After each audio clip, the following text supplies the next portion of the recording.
Hi friends, ప్రభుత్వ ఉద్యోగం సాధించాలని, జీవితంలో స్థిరపడాలని, ఈ సమాజంలో ఒక మంచి గుర్తింపు తెచ్చుకోవాలని ఎంతోమంది విద్యార్థులకి ఓ కళ. కానీ ఆ కళని కొద్దిమంది మాత్రమే నిజం చేసుకుంటారు. మరి ఆ కొద్ది మందిలో మీరు ఒకరుగా ఉండాలంటే ఏఎస్ఓ మొదటి ప్రయత్నంలోనే విజయం సాధించడం ఎలా? సో మీకు తెలుసు, జాబ్ క్యాలెండర్లో ఏఎస్ఓకి సంబంధించి మనకి 251 పోస్టులు మనకి మెన్షన్ చేశారు. ఇది గుడ్ నెంబర్ అని చెప్పవచ్చు. ఎందుకంటే మిగతా పోస్టులతో కంపేర్ చేసుకుంటే ఏఎస్ఓ అనేది మనకి చాలా ఎక్కువ పోస్టులు అనే చెప్పవచ్చు. మరి ఇంత మంచి అవకాశం మళ్ళీ ఇప్పట్లో రాదు. ఈ అవకాశాన్ని ఎట్టి పరిస్థితిలో మిస్ చేసుకోకండి.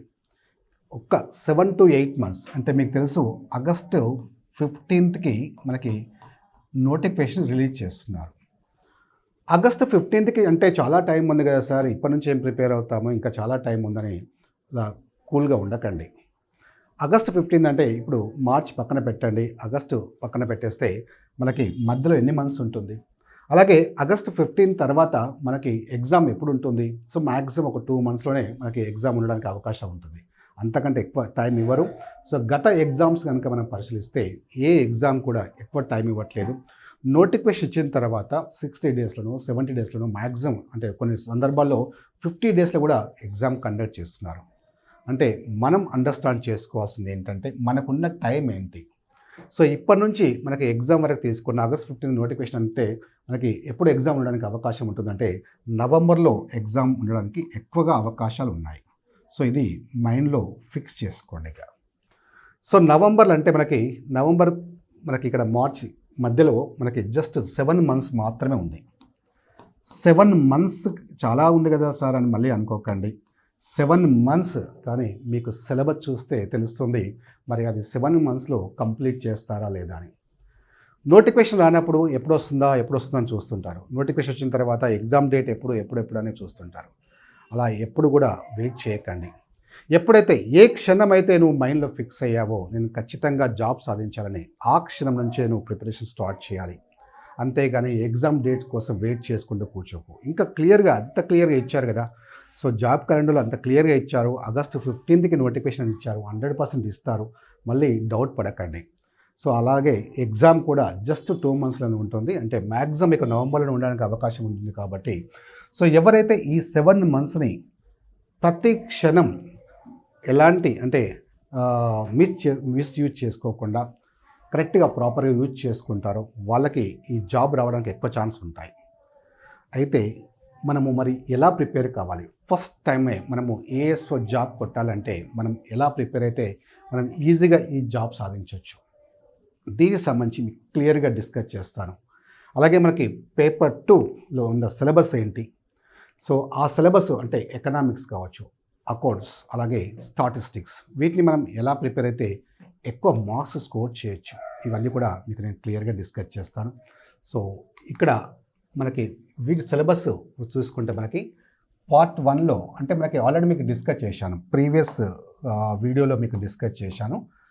సిలబస్ అంటే ఎగ్జామ్ ప్యాటర్న్ ఎలా ఉంటుంది, స్క్రీనింగ్ టెస్ట్ ఎలా ఉంటుంది, మెయిన్స్ ఎగ్జామ్ ఎలా ఉంటుంది, అలాగే వాటికి సంబంధించింది క్లియర్గా మీకు అన్ని డీటెయిల్స్ ఇచ్చాను.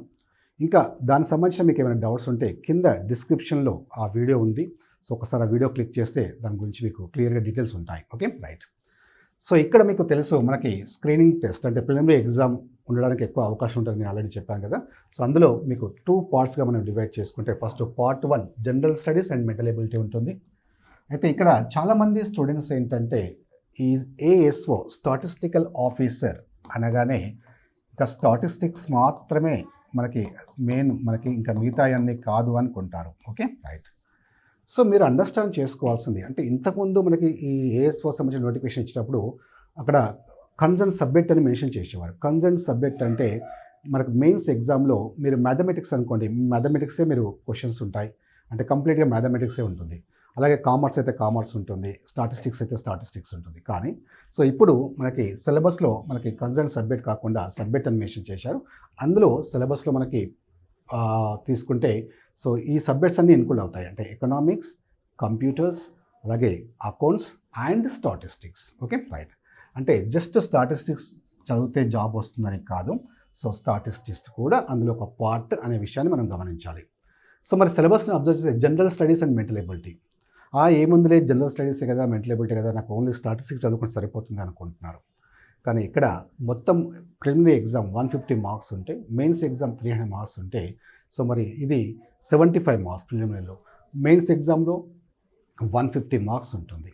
ఇక్కడ స్టాటిస్టిక్స్ అంటే మనకి ఓన్లీ ఒక సబ్జెక్ట్ అంటే పేపర్ 1, పేపర్ 2 మనకి డివైడ్ చేసినప్పుడు మార్క్స్ మనకి పేపర్ 2లో ఎక్కువ సపరేట్గా క్వాలిఫికేషన్ ఉంటున్నది. రెండింటి కలిపి ఆ మార్క్స్ తీసుకుంటారు కాబట్టి ఖచ్చితంగా మీరు అన్ని సబ్జెక్ట్స్కి ప్రిఫరెన్స్ ఇస్తూ ప్రిపరేషన్ ప్లాన్ చేసుకోండి. అంతేగాని ఒకే సబ్జెక్ట్ మీద ఫోకస్ చేయొద్దు. ఎందుకంటే సో 150 మార్క్స్ అనుకుంటే ఫర్ ఎగ్జాంపుల్ స్క్రీనింగ్ టెస్ట్ ఇక్కడ, సో అందులో 75 మార్క్స్ పార్ట్ 1 మీకు జనరల్ స్టడీస్ ఉంటుంది. ఓకే, జనరల్ స్టడీస్ అంటే ఏం చూడండి, ఒక సబ్జెక్టు 2 సబ్జెక్టులు కాదు, చాలా సబ్జెక్ట్స్ ఉంటాయి. ఇందులో కరెంట్ అఫైర్స్ ఉంటుంది, జనరల్ సైన్స్ ఉంటుంది, polity, economy, geography, okay, science and technology, అలాగే మనకి ఏపీకి సంబంధించిన స్కీమ్స్, పాలసీస్, సో ఇవన్నీ మనకి ఇందులో చదువుకోవాల్సి ఉంటుంది. అలాగే మెంటల్ ఎబిలిటీ కూడా. సో ఇవన్నిటిని మనం ఎలా చదవాలి, ఎలా ప్రిపేర్ కావాలి అనేది మీకు నేను సపరేట్ వీడియోలో నేను డిస్కస్ చేస్తాను. సో అలాగే మనకి పేపర్ 2 గురించి చూద్దాం. అంటే పేపర్ 2లో మనం ఎలా ప్రిపరేషన్ ప్లాన్ చేసుకోవాలి, ఎందుకంటే ఇది చాలామందికి ఎంతో కొంత ఐడియా ఉంటుంది. బట్ పేపర్ 2ని మనం ఎలా ప్లాన్ చేసుకుంటే మనం ఈజీగా ఎక్కువ మార్క్స్ స్కోర్ చేయొచ్చో మీకు ఫస్ట్ అది డిస్కస్ చేస్తాను. సో ఇక్కడ మనకి ఆ పేపర్ 2కి వెళ్ళే ముందు మీకు ఆర్ఎస్బి ఎడ్యుకేషన్లో so ASO complete course, okay, new batch మీకు అవైలబుల్గా ఉంది. సో ఇది రీసెంట్గా స్టార్ట్ చేశారు మనకి ఈ ఫుల్ కోర్స్ అనమాట. ఫుల్ కోర్స్ అంటే అందులో జనరల్ స్టడీస్ ఉంటుంది, అలాగే పేపర్ 2 కూడా ఉంటుంది. మొత్తం ఆల్ సిలబస్ ఉంటుంది. సో ఇంత సిలబస్ మీకు జస్ట్ 2900కే మీకు ప్రొవైడ్ చేస్తున్నారు. అయితే జస్ట్ ఈ ఒక్కరోజు అంటే ఫస్ట్ 100 మెంబర్స్ మాత్రం సో 1900కే మీకు కంప్లీట్ కోర్సు ప్రొవైడ్ చేస్తున్నారు. అయితే ఇది జస్ట్ రేపు ఈవినింగ్ వరకు మాత్రమే ఉంటుంది. డే ఆఫ్టర్ టుమారో మీకు ఈ ఫీజు కనిపిస్తుంది. ఇది కూడా ఫస్ట్ 100 మెంబర్స్ మాత్రమే ప్రొవైడ్ చేస్తున్నారు. ఈ క్లాసెస్ అనేవి అన్ని subjects, all subjects top most faculty class ఉంటాయి. మినిమం 15 ఇయర్స్ నుంచి 20 ఇయర్స్ ఎక్స్పీరియన్స్ ఫ్యాకల్టీ ఉంటారు. సో ఈ అవకాశాన్ని మిస్ చేసుకోకండి.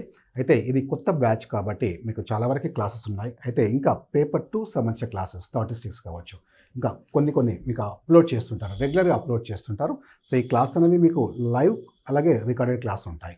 సో రెగ్యులర్గా మీకు అప్డేట్స్ కూడా వస్తుంటాయి. అన్ని సబ్జెక్ట్స్ అప్డేట్ అవుతుంటాయి. అంతేగాని చూడంగానే సార్ ఇది లేదు అది లేదని కన్ఫ్యూజ్ కాకండి, టెన్షన్ పడకండి, అన్నీ వస్తాయి. సో ఆల్రెడీ మేము క్లాసెస్ అన్ని స్టార్ట్ చేశారు. సో మీకు ఎవ్రీ 2 డేస్కో 3 డేస్కో ఎప్పటికప్పుడు మీకు వీడియోస్ అనేవి అప్లోడ్ చేస్తూనే ఉంటారు. Continuous process. Okay, right. So ఇవి మీకు చాలా యూస్ఫుల్గా ఉంటుంది. అలాగే ఇందులో మీకు టెస్ట్ సిరీస్ కూడా ఫ్రీగానే ప్రొవైడ్ చేస్తారు. ఓకే, మళ్ళీ మీకు దీనికి సపరేట్గా ఏం ఫీజు పే చేయాల్సిన అవసరం లేదు. టెస్ట్ సిరీస్ కూడా ప్రొవైడ్ చేస్తారు. అలాగే మీకు ప్రీవియస్ ఎగ్జామ్ పేపర్స్ ఏవైతే ఉంటాయో వాటిని కూడా ఇందులోనే మీకు ప్రొవైడ్ చేస్తారు. ఓకేనా. సో ఈ క్లాసెస్ కావాలనుకున్న వాళ్ళు ఆర్ఎస్బి ఎడ్యుకేషన్ యాప్ మీరు ప్లే స్టోర్ నుంచి డౌన్లోడ్ చేసుకోవచ్చు. అక్కడ మీకు ఈ లోగో కనిపిస్తుంది. సో అందులో మీరు క్లిక్ చేయగానే మీకు ఈ కోర్స్ కనిపిస్తుంది. అక్కడే మీరు కోర్స్ తీసుకోవచ్చు. వ్యాలిడిటీ కూడా మీకు 1 year వ్యాలిడిటీ ఉంటుంది. Okay, right. సో ఈ అవకాశాన్ని మిస్ చేసుకోకండి. సో టైం ఉండదు. సో ప్రిపరేషన్కి చాలా టైం పడుతుంది కాబట్టి ఒక సిస్టమేటిక్గా ప్లాన్ చేసుకోండి. ఓకేనా, రైట్. సో నెక్స్ట్ ఇప్పుడు పేపర్ 2 గురించి చూద్దాం. పేపర్ 2లో మనకి ఏముంటుంది? సో ఇందులో ఫస్ట్ మనకి ఎకనామిక్ కాన్సెప్ట్స్ ఉంటాయి. ఓకే, సో మనకి ఈ ఎకనామిక్స్ సబ్జెక్ట్ తీసుకుంటే మనకి ఇందులో 3 యూనిట్స్గా డివైడ్ చేశారు. ఎకనామిక్స్ని 3 యూనిట్స్. మొత్తం మనకి పేపర్ 2లో టోటల్ 10 యూనిట్స్ ఇచ్చారు. 10 యూనిట్స్. ఈ 10 యూనిట్స్లో ఎకనామిక్స్ సంబంధించి 3 యూనిట్స్ ఇచ్చారు. ఈ 3 యూనిట్స్లో మనకి ఏముంది, సిలబస్ ఏముంది చూడండి. First concept of production, consumption, అలాగే national income. So next reserve bank, RBI, reserve bank of India, అలాగే control over supply of money. So అంటే మానిటరీ పాలసీ, అంటే సిఆర్ఆర్ కావచ్చు, అలాగే రెపో రేట్ కావచ్చు, రివర్స్ రెపో రేట్ కావచ్చు. సో వీటికి సంబంధించిన అలాగే ఇన్ఫ్లేషన్, సో ద్రవ్యోల్బణం, ఇవన్నీ మనము ఈ ఎకనామిక్ కాన్సెప్ట్స్లో చదువుకోవాల్సి ఉంటుందన్నమాట.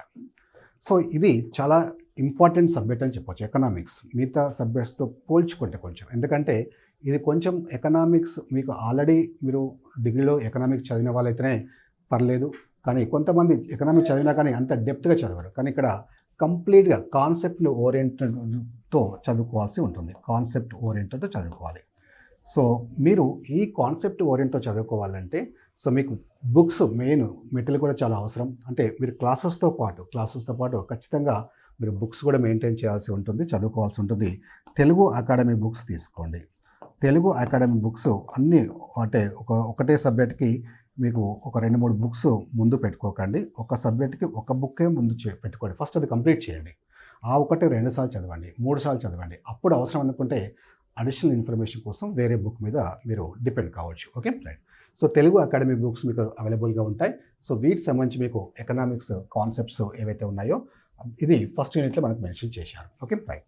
సెకండ్ యూనిట్లో మనకి ఇంటర్నేషనల్ ఎకనామిక్స్ అంటే ఏంటి?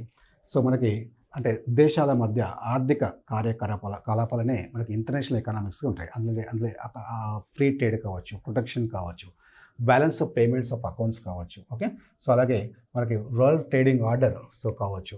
సో ఇలాంటివన్నీ మనకి అంతర్జాతీయ అంటే ఆర్థిక శాస్త్రంలో ఉంటాయన్నమాట. సో ఇవి మనకు IMF కావచ్చు. ఓకే, సో ఇలాంటివి మనకి సెకండ్ యూనిట్లో మెన్షన్ చేయడం జరిగింది. Next third one Indian economics అంటే మనకి భారత ఆర్థిక శాస్త్రం అని ఇచ్చారు. సో ఇందులో మనకి ఏముంటుంది? మనకి మెయిన్లీ మనకి పావర్టీ ఉంటుంది, అలాగే పాపులేషన్ జనాభా ఉంటుంది. నెక్స్ట్ ఇందులో మనకి ఎకనామిక్ ప్లానింగ్ ఇన్ ఇండియా అంటే అసలు ప్రణాళికలు ఎలా స్టార్ట్ అయ్యాయి, దాని యొక్క బ్యాక్గ్రౌండ్ ఏంటి, సో ప్రణాళికల కాలాలు ఏంటి, సో ప్రణాళికల ప్లేస్లో మనకి నీతి ఆయోగ్ ఎప్పుడు వచ్చింది, అలాగే నీతి ఆయోగ్ ఉద్దేశాలు ఏంటి, సో ఇవన్నీ మనం ఇందులో చదువుకోవాల్సి ఉంటుందన్నమాట. Okay, right. సో ఎకనామిక్స్లో మనకి 3 యూనిట్స్ ఎకనామిక్స్ సంబంధించినవి ఇచ్చారు. నెక్స్ట్ ఫోర్త్ యూనిట్ వచ్చేసి మనకి ఫైనాన్షియల్ అకౌంటింగ్. సో కొంతమందికి అంటే బీకామ్ వాళ్ళకి అయితే ఇది క్లియర్గా ఐడియా ఉంటుంది ఫైనాన్షియల్ అకౌంటింగ్. సో మిగతా వాళ్ళకి అంటే బీకామ్ కాకుండా అంటే కామర్స్ బ్యాక్గ్రౌండ్ లేకుండా స్టాటిస్టిక్స్ బ్యాక్గ్రౌండ్తో మాత్రమే ఉన్న వాళ్ళకి సో ఈ ఫైనాన్షియల్ అకౌంటింగ్ కొత్తగా ఉంటుందన్నమాట. సో అలాగని మీరు భయపడాల్సిన అవసరం లేదు. సో ఎవరైనా ఏదైనా అండర్స్టాండ్ చేసుకోవచ్చు, అది పెద్ద సమస్య కాదు. ఎందుకంటే ఒకసారి కొంతమంది స్టూడెంట్స్ ఏం చేస్తుంటారంటే అది చూడగానే ఇది నాకు లేదు, నాది కాదు, సో దీన్ని వదిలేస్తాను, సో దీన్ని ఛాయిస్గా పెట్టుకుంటాను అని అనుకుంటారు. కానీ ఒకటి గుర్తుపెట్టుకోండి, మీరు ప్రిపేర్ అవుతుంది కాంపిటేటివ్ ఎగ్జామ్. సో లక్షల మంది మధ్యలో పోటీ ఉంటుంది. మరి ఈ పోటీ ప్రపంచంలో మనం సక్సెస్ కావాలంటే నేను ఇది వదిలేస్తా, ఇది ఛాన్స్ పెట్టుకుంటా అంటే మీరు సక్సెస్ కాలేరు. సో అవి వదిలేస్తా అంటే మీరు జాబ్నే వదిలేసుకోవాలి. ఓకేనా? సో ఎలాంటి మీరు భయపడాల్సిన అవసరం లేదు. సో ఈ ఫైనాన్షియల్ అకౌంటింగ్లో మనకి లిమిటెడ్ సిలబస్, అంటే సిలబస్ పాయింట్ ఆఫ్ వ్యూ తీసుకుంటే మిగతా వాటితో చూసుకుంటే అంటే ఎకనామిక్స్ స్టాటిస్టిక్స్తో కంపేర్ చేసుకుంటే మనకి కొంచెం తక్కువ సిలబస్ అనేది చెప్పవచ్చు.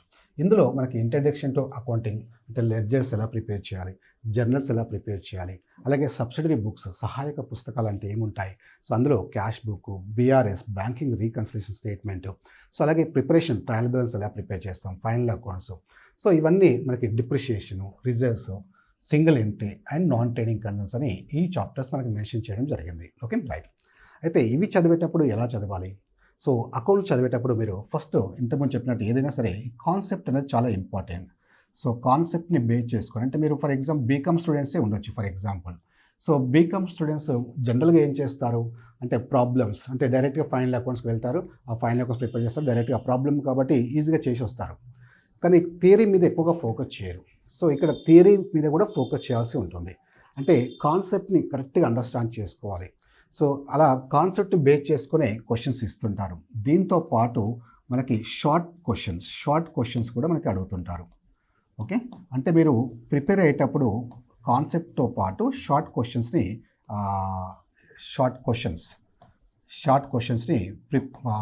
ప్రాక్టీస్ చేయాల్సి ఉంటుంది.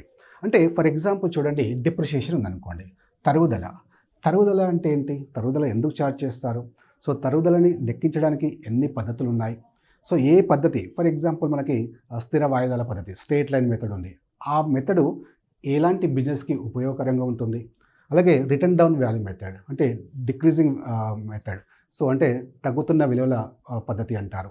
సో మరి ఆ పద్ధతి ఎందుకు ఉపయోగిస్తారు, అది ఎవరికి ఉపయోగకరంగా ఉంటుంది, ఇలాంటివన్నీ మనము అండర్స్టాండ్ చేసుకుంటూ ఆ థియరీని చదువుకోవాల్సి ఉంటుంది. థియరీ చదువుతూనే సో ఎక్కడైతే మనకి క్వశ్చన్స్ ఉంటాయో, ప్రాబ్లమ్స్ ఉంటాయో వాటిని మనం ప్రాక్టీస్ చేయాల్సి ఉంటుంది. ఫర్ ఎగ్జాంపుల్ డిప్రిషియేషన్ తీసుకుంటే ఫిక్స్డ్ ఇన్స్టాల్మెంట్ మెథడ్లో డిప్రిషియేషన్ ఎలా క్యాలిక్యులేట్ చేస్తారు, దానికి సంబంధించిన ఫార్ములా ఏమైనా ఉంటే ఫార్ములా ఏంటి, ఓకే, అలాగే రేట్ ఆఫ్ డిప్రిషియేషన్ ఎలా క్యాలిక్యులేట్ చేస్తారు. సో ఇవన్నీ మనము ఆ షార్ట్ క్వశ్చన్స్, అంటే మనకు 10 మార్క్స్ 15 మార్క్స్ క్వశ్చన్స్ అయితే కాదు ఇవి. సో మనం అకాడమిక్లో మీరు ప్రిపేర్ అని కాకుండా ఎంసీక్యూ లెవెల్లో మనం క్వశ్చన్స్ ఎలా అడుగుతారు, సో దాన్ని బేస్ చేసుకొని మనం ప్రిపేర్ కావాల్సి ఉంటుందన్నమాట. Okay, right. సో ఇది మనకి ఫైనాన్షియల్ అకౌంటింగ్కి సంబంధించింది. Next basic of computers. So కంప్యూటర్స్లో మనకి మెయిన్లీ మనకి దేని మీద ఇచ్చారు, సో నెంబర్ సిస్టమ్ అంటే బైనరీ సిస్టమ్, సో వీటికి సంబంధించిన మనకి ఇచ్చారు సిలబస్లో. అలాగే అర్థమెటిక్ అండ్ ఆల్గారిథమ్స్ సంబంధించినవి ఇచ్చారు. సో వీటికి సంబంధించిన అలాగే editing of spread sheet, printing of spread sheet సంబంధించిన కాన్సెప్ట్స్ ఇచ్చారు. సో ఇవి కూడా మీరు చదువుకోవాల్సి ఉంటుంది. సో నెక్స్ట్ ఇంకా 6th నుంచి 10th వరకు, 6th నుంచి 10th వరకు అంటే 6th, 7th, 8th, 9th, 10th అంటే 5 యూనిట్స్ ఇచ్చారు. ఈ 5 యూనిట్స్ స్టాటిస్టిక్స్ ఇచ్చారు. సో డెఫినెట్లీ మనకి ఇక్కడ స్టాటిస్టిక్స్ వెయిటేజ్ అనేది ఎక్కువ ఇచ్చారు. ఎందుకంటే అసిస్టెంట్ స్టాటిస్టికల్ ఆఫీసర్ అక్కడే ఉంది కాబట్టి ఖచ్చితంగా స్టాటిస్టిక్స్కి వెయిటేజ్ ఇవ్వాలి. సో అందుకే మనకి ఇక్కడ స్టాటిస్టిక్స్ సంబంధించి వెయిటేజ్ ఎక్కువ ఇచ్చారు 5 యూనిట్స్. అంటే పేపర్ 2లో మనకి ఈ మొత్తం 10 యూనిట్స్ 75 మార్క్స్, అంటే స్క్రీనింగ్ టెస్ట్ గురించి చెప్తున్నాను. 75 మార్క్స్ ఉన్నదనుకుంటే ఇందులో 5 యూనిట్స్ ఇదే అంటే ఆల్మోస్ట్ 50% మనకి స్టాటిస్టిక్స్ సంబంధించిన క్వశ్చన్స్ ఇస్తారు. అంటే 35 to 40 క్వశ్చన్స్ వరకు కూడా మనకి స్టాటిస్టిక్స్ నుంచి ఇవ్వచ్చు. అంటే స్టాటిస్టిక్స్లో వెయిటేజ్ ఉన్న టాపిక్ కాబట్టి ఖచ్చితంగా మనం దీని మీద ఫోకస్ చేయాల్సింది. Okay, right. మరి ఇందులో క్వశ్చన్స్ ఎలా అడుగుతారు, అలాగే మనం ఎలా ప్రిపేర్ కావాలి అనేది మనం చూద్దాం. సో దీనికి సంబంధించి first introduction of statistics. So statistics అంటే దీనిలో ఏమడుగుతున్నారు, కలెక్షన్ ఆఫ్ డేటా, అంటే అందులో primary data, secondary data. So primary data ఎలా ఉంటుంది, సెకండరీ డేటా ఎలా కలెక్ట్ చేస్తారు, సో ఇలా మన క్వశ్చన్ ఫామ్ చేయడానికి ఛాన్స్ ఉంటుంది. అలాగే నెక్స్ట్ మనకి దీనిలో ప్రశ్నావళి. ఓకే, సో ఇక్కడ చూడండి డెఫినేషన్ ఆఫ్ ప్రాబబిలిటీ ఇచ్చారు. Next question areas. Okay, so last time ఒక ఎగ్జామ్లో మనకి అంటే ఏఎస్ఓ ఎగ్జామ్లో అడిగారు క్వశ్చన్. ఫర్ ఎగ్జాంపుల్ రైలు ప్రమాదం జరిగినప్పుడు ఎలాంటి క్వశ్చన్ ప్రశ్నావళి ఉపయోగకరంగా ఉంటుంది అని అడిగారు. ఇలా మనం ఆ క్వశ్చన్ చదివేటప్పుడు ఏంటంటే ఆ క్వశ్చన్ ఎలా అడుగుతారు, సో కాన్సెప్ట్ మీరు కరెక్ట్గా అండర్స్టాండ్ చేసుకుంటేనే మనము ఆ క్వశ్చన్స్ ఎలా అడుగుతారో కూడా మనం ఎక్స్పెక్ట్ చేయొచ్చు. సో అప్పుడు క్వశ్చన్ ఎలా అడిగినా మనం ఆన్సర్ చేయగలుగుతాం. అలా కాన్సెప్ట్ బేస్డ్ మీద చదువుకోవాల్సి ఉంటుంది. అలాగే కాన్సెప్ట్ బేస్డ్ చదువుతూనే స్టాటిస్టిక్స్ని మీరు చేయాల్సింది ఏంటంటే, సో అంత సింపుల్ క్వశ్చన్స్ అయితే ఇవ్వట్లేదు. అంటే మీరు అనుకున్నంత సింపుల్ క్వశ్చన్స్ ఉండవు. ఫర్ ఎగ్జాంపుల్ మీరు యావరేజెస్ ఉన్నాయనుకోండి, measures of central tendency. Measures of central టెండెన్సీలో ఏముంటాయి యావరేజ్లో, so mean, median, mode, so geometric mean, harmonic mean. So ఇవన్నీ మనకి మెజర్స్ ఆఫ్ సెంట్రల్ టెండెన్సీలో వస్తాయి. సో అంత సింపుల్గా క్వశ్చన్ ఇవ్వరు. అంటే మనకి క్వశ్చన్ కొంచెం లెవెల్ కూడా ఇంక్రీజ్ చేస్తున్నారు కాబట్టి సో మీరు ఆ లెవెల్ తగ్గట్టు ప్రిపేర్ కావాల్సి ఉంటుంది. అంతేగాని ఏదో ఒక బుక్లో కొన్ని క్వశ్చన్స్ ఉన్నాయి కదా అని జస్ట్ ఆ క్వశ్చన్స్ ప్రిపేర్ అయితే సరిపోదు. సో ఎందుకంటే మనకి ప్రీవియస్ ఎగ్జామ్స్ని ఒకసారి అబ్జర్వ్ చేయండి. ప్రీవియస్ క్వశ్చన్ చూస్తే మీకు తెలుస్తుంది, అంటే క్లారిటీ వస్తుంది. సో ఏ లెవెల్లో క్వశ్చన్స్ అడుగుతున్నారు, మనం ఎలా ప్రిపేర్ కావాలనేది మీకు క్లారిటీ వస్తుంది. Okay, right. అయితే ఈ కాన్సెప్ట్ని బేస్ చేసుకొని మనం చదువుతూనే సో క్వశ్చన్స్, షార్ట్ క్వశ్చన్స్, ఇక్కడ కూడా మనకి షార్ట్ క్వశ్చన్స్ బాగా ప్రాక్టీస్ చేయండి. అంటే ఏ టాపిక్ అయితే ప్రిపేర్ అవుతున్నారో ఆ టాపిక్కి సంబంధించిన షార్ట్ క్వశ్చన్స్ బాగా ప్రిపేర్ కండి. సో అంటే లెంతీగా, అంటే అంత లెంతీగా ఉండదు, బట్ అలాగని సింపుల్ క్వశ్చన్స్ ఉండవు. సో ఒక మీడియం లెవెల్ క్వశ్చన్స్ వరకు మనము అంటే ప్రాబ్లమ్స్ సంబంధించిన క్వశ్చన్స్ ప్రాక్టీస్ చేసుకోవచ్చు. నెక్స్ట్ మీరు స్టాటిస్టిక్స్లో ఇంకొకటి ఏంటంటే కాన్సెప్ట్ షార్ట్ కట్స్తో పాటు ఫార్ములాస్ మీరు ఖచ్చితంగా ఐడియా ఉండాలి. ఓకే, ఫార్ములాస్ ఖచ్చితంగా మీరు దాని మీద ఫోకస్ చేయాల్సి ఉంటుంది. అంటే కాన్సెప్ట్ని అండర్స్టాండ్ చేసుకోవాలి, షార్ట్ క్వశ్చన్స్ చేయాలి, ప్రాక్టీస్ చేయాలి, అలాగే formulas. So for example coefficient of variance formula ఏంటి, సో ఖచ్చితంగా ఫార్ములా ఐడియా ఉంటేనే మీరు డైరెక్ట్గా క్వశ్చన్ అడగవచ్చు. లేదంటే అంటే డైరెక్ట్గా సింపుల్గా క్వశ్చన్ అడగకుండా దానికి సంబంధించిన క్వశ్చన్ ఏది ఇచ్చినా మీరు ఆన్సర్ చేయగలుగుతారు. అలాగే కొన్ని సందర్భాల్లో డైరెక్ట్ ఫార్ములాస్ కూడా అడగవచ్చు. సో అందుకే ఫార్ములాస్ కూడా ఖచ్చితంగా ఐడియా ఉండాలి. ఓకేనా, రైట్. నెక్స్ట్ మనకి మెజర్స్ ఆఫ్ సెంట్రల్ టెండెన్సీ మనం ఇంతకుముందు డిస్కస్ చేసినట్టు సో ఇవన్నీ మనకి యావరేజెస్ ఏవైతే ఉన్నాయో ఇవన్నీ మనం ఇందులో ఇన్క్లూడ్ అవుతాయి. అంటే మీన్, మీడియన్, మోడ్ ఇవన్నీ. Okay, right. నెక్స్ట్ యూనిట్ చూద్దాం, measures of dispersion and skewness, అంటే వైషమ్య కొలమానాలు. సో ఇందులో మనకి quarter deviation, mean deviation, standard deviation, CV అంటే coefficient of variation and skewness, ఇవన్నీ టాపిక్స్ అన్ని మనకి ఇందులో ఇన్క్లూడ్ అయ్యాయి. Okay, right. అలాగే 9th లాస్ట్ వన్ వచ్చేసి మనకి మెజర్స్ ఆఫ్ రిలేషన్ ఉంది కదా ఇక్కడ, రైట్. మెజర్స్ ఆఫ్ రిలేషన్ అంటే ఏంటి, మనకి మెయిన్లీ 2 types ఆఫ్ మనకి కొరిలేషన్స్ ఉంటాయి. టైప్స్ ఆఫ్ కోరిలేషన్స్ ఏముంటాయి? కాల్ పియర్సన్ కోరిలేషన్, అలాగే స్పేర్ అండ్ ర్యాంక్ కోరిలేషన్ ఉంటాయి. సో ఇవి మనకి మెజర్స్ ఆఫ్ రిలేషన్ 9th యూనిట్లో మెన్షన్ చేయడం జరిగింది. Okay, right. తర్వాత last one analysis of time series and index numbers, types of మనకి ఇండెక్స్ నెంబర్స్. సో ఇందులో ఇంక్లూడ్ అవుతాయి. సో ఇవేంటంటే ప్రైస్ ఇండెక్స్ నెంబర్స్, అలాగే క్వాంటిటీ ఇండెక్స్ నెంబర్స్. సో ఇందులో ఈ కాన్సెప్ట్స్ అనేవి ఇందులో ఇంక్లూడ్ అవుతాయి. ఓకేనా, right. So my dear friends, ఇంకా ఫైనల్గా మీకు చెప్పేది ఏంటంటే టైం చాలా తక్కువ ఉందని అనుకోవాలి, ఎక్కువ ఉందని అనుకోవద్దు. సో ఇదంతా సిలబస్ని కంప్లీట్గా స్టడీ చేయండి. ఫస్ట్ మీరు చేయాల్సింది అదే, సిలబస్ని కంప్లీట్గా స్టడీ చేయండి. ఓకే, సిలబస్ని కంప్లీట్గా స్టడీ చేసిన తర్వాత ఏ సబ్జెక్ట్ని కూడా నెగ్లెక్ట్ చేయకండి. ఒక టైం టేబుల్ ప్రిపేర్ చేసుకోండి. సో ఆ టైం టేబుల్ బట్టి సో అన్ని సబ్జెక్ట్స్కి ఒక ప్రిఫరెన్స్ ఇస్తూ, ఈక్వల్ ప్రిఫరెన్స్ ఇస్తూ సో సిలబస్ని మీరు ప్లాన్ చేసుకోండి. అయితే ఎవరైతే ఫస్ట్ టైం ప్రిపేర్ అవుతున్నారో, ఎవరికైతే ఐడియా లేదో అంటే వీటికి సంబంధించినవి, ఖచ్చితంగా ఫస్ట్ క్లాసెస్ వినండి. కొంచెం మీకు అవగాహన వస్తుంది. ఆ క్లాసెస్ విన్న తర్వాత అప్పుడు బుక్స్ మీరు చదివితే ఈజీగా మీరు అండర్స్టాండ్ చేసుకోగలుగుతారు. సో అలాగే చదువుతూ ప్రిపేర్ అయినప్పుడు టెస్ట్లు కూడా అటెంప్ట్ చేస్తుండండి. అప్పుడే మీకు సెల్ఫ్ అనాలిసిస్ చేసుకోగలుగుతారు. సో ఎప్పటికప్పుడు ఎక్కడ మనం స్ట్రాంగ్ ఉన్నాం, ఎక్కడ వీక్ ఉన్నామని మీకు తెలుస్తుంది. దాన్ని బట్టి మీ ప్రిపరేషన్ని ఇంప్రూవ్ చేసుకోవచ్చు. ఇలా మీరు ప్రిపరేషన్ కనుక కంటిన్యూ చేయగలిగితే ఖచ్చితంగా మీరు కోరుకున్న జాబు మీ సొంతం అవుతుంది. ఓకేనా, ఆల్ ది బెస్ట్.